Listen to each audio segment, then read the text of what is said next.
It's time for the Longines Chronoscope, a television journal of the important issues of the hour, brought to you every Monday, Wednesday, and Friday. A presentation of the Longines Wittnauer Watch Company, maker of Longines, the world's most honored watch, and Wittnauer, distinguished companion to the world-honored Longines. Good evening, this is Frank Knight. May I introduce our co-editors for this edition of the Longines Chronoscope? Larry Lasser, CBS News correspondent, and Kenneth Crawford, National Affairs Editor of Newsweek magazine. Our very distinguished guest for this evening is Admiral Richard E. Byrd. The North Pole used to be a no-man's land, but these are the days when, by buying a ticket on a commercial airliner, you can fly across the North Pole and drink a cocktail at the same time. Yet only 60 or more years ago, about 35 years ago, our guest tonight found out whether there was any land north of the North American continent. He made that first discovery flight, and I must say that Admiral Byrd, our guest tonight, is not only our greatest living explorer, but he's been an inspiration to countless Americans.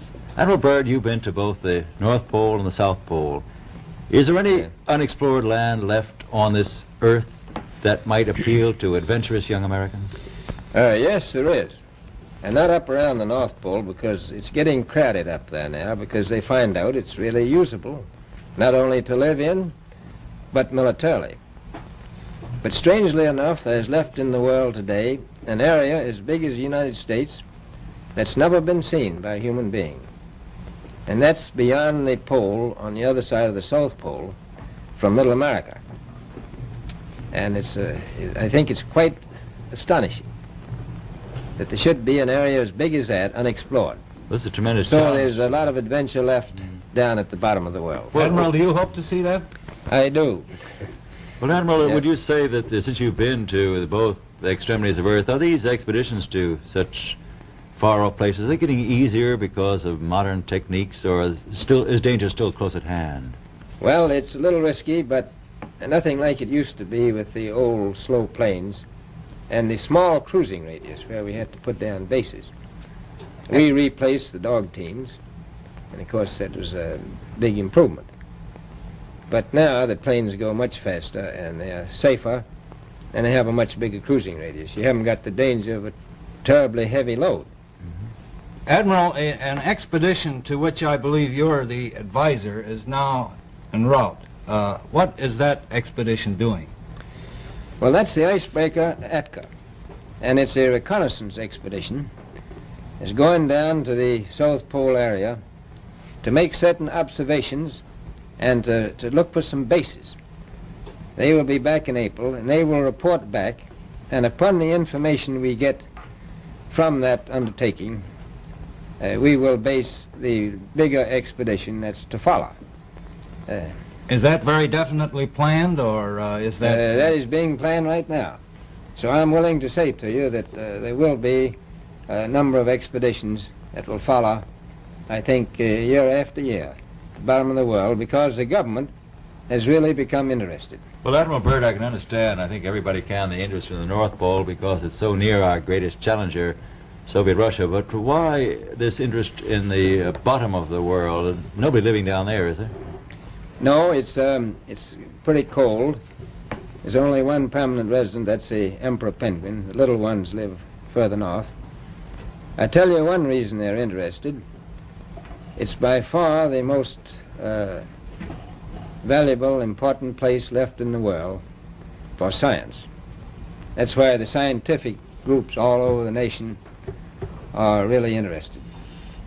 But more important than that, it has to do with the future of the nation, those to come after us, or even during your lifetime, because it happens to be an untouched reservoir of natural resources. And, you know, as the world shrinks with an ever-increasing acceleration, far-flung places, once useless, like we thought the North Pole was, and no man's land, become very useful. The bottom of the world will be important, not only to us, but to our allies. I was going to ask you, does it have military importance? It has some, and as the world shrinks, it will continue to shrink with an ever-increasing acceleration. thus bringing these places closer. And in the future, I can see a time when it will be very, very important strategically. Well, has the development of air power increased the strategic importance of places like the very much Palma so. Peninsula, we'll say? Very much so. Even now, if anything happened and we lost the Panama Canal, we would have to control the islands just north of Antarctica, which are part of Antarctica, and between there and Cape Horn. I've heard it said that there are 7 continents in the world, and one of them has never been seen by a woman, and that's Antarctica. Is that actually true? Well, if the Palma Peninsula is an island, as far as I know, that's true. No woman's ever stepped foot upon the Antarctic continent, and it's the most peaceful place in the world. Well, I'm sure that won't last very long. I understand that now that you're working with the Arnold Bread Company in charge of frozen foods. Now, is there any future for frozen foods down these frozen extremities? Well, I think the human race can be helped by that.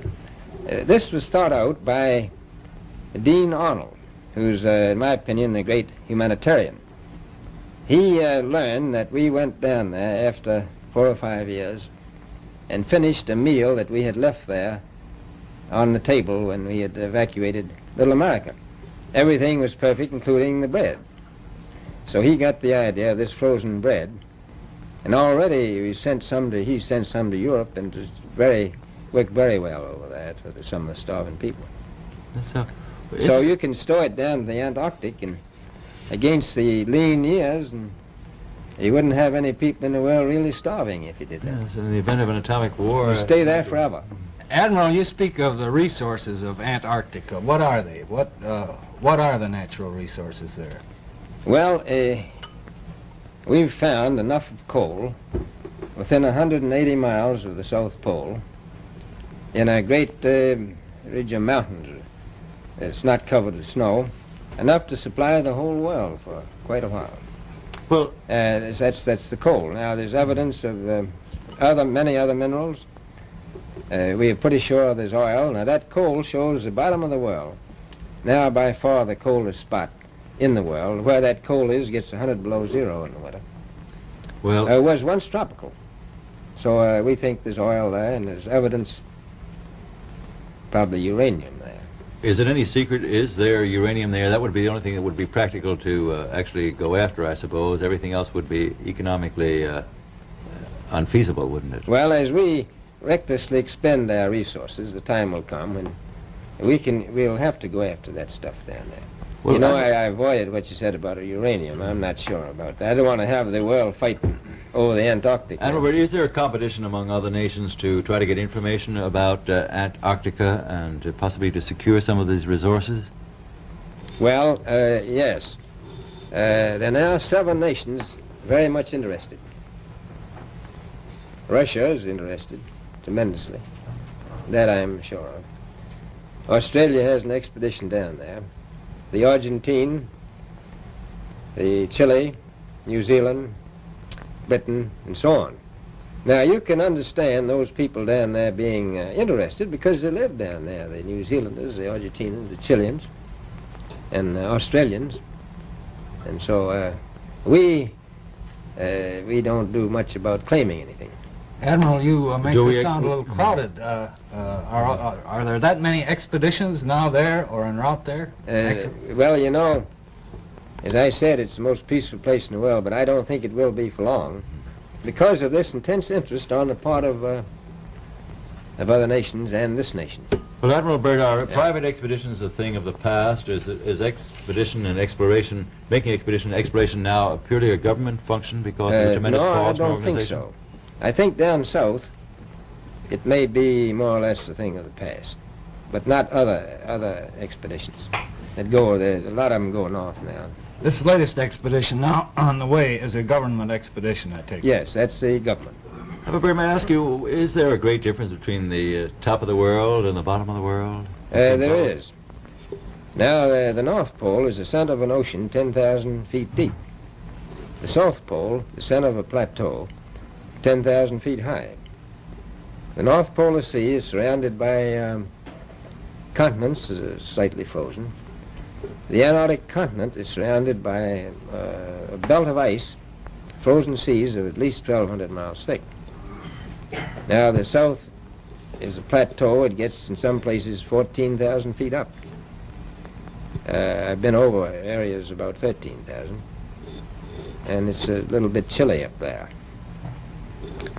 So there's that big difference between the top and bottom of the world. The north really isn't very cold up there on the Arctic Ocean. Not compared to the south. Admiral Byrd, we often hear it said that our young Americans now aren't as hardy as their forefathers. Do you think that Americans do measure up to the standards, the physical standards and morale standards of the past? I do. I don't believe that. I think they're just as hardy. Well, what would you say was the most valuable factor on an expedition? Is it morale, or physical courage, or is it sheer equipment?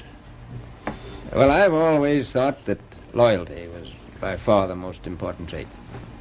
The British told me that when I first went down in 28, that I couldn't possibly get through the winter night without a mutiny if I took more than 20 men.